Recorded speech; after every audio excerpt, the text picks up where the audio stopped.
வணக்கம். தேனி அருகே அருள்மிகு வீரபாண்டி கௌமாரியம்மன் திருக்கோவில் வளாகத்தில் ரூபாய் 4.30 கோடி மதிப்பீட்டில் பக்தர்கள் இளைப்பாறும் மண்டபத்திற்கான அடிக்கல் நாட்டு விழா. தேனி அருகே இந்து சமய அறநிலையத்துறைக்கு கட்டுப்பட்ட அருள்மிகு வீரபாண்டி கௌமாரியம்மன் திருக்கோவில் வளாகத்தில் ரூபாய் 4.30 கோடி மதிப்பீட்டில் பக்தர்கள் இளைப்பாறும் மண்டபத்திற்கான அடிக்கல் நாட்டு விழாவினை தமிழ்நாடு முதலமைச்சர் மு.க. ஸ்டாலின் காணொலி காட்சி வாயிலாக தொடங்கி வைத்தார்.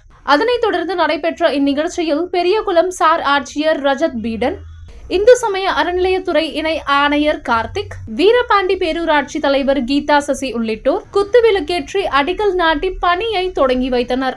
இதில் இந்து சமய அறநிலையத்துறை உதவி ஆணையர் ஜெயதேவி, திண்டுக்கல் மண்டல செயற் பொறியாளர் ராஜராஜன், தக்கார் லட்சுமி மாலா, கோவில் செயல் அலுவலர் நாராயணி, கோவில் தாசில்தார் ராணி, தேனி தாசில்தார் சதீஷ்குமார், பேரூராட்சி இளநிலை உதவியாளர் பாசிமலை, இந்து சமய அறநிலையத்துறை அதிகாரிகள், பணியாளர்கள் கலந்து கொண்டனர்.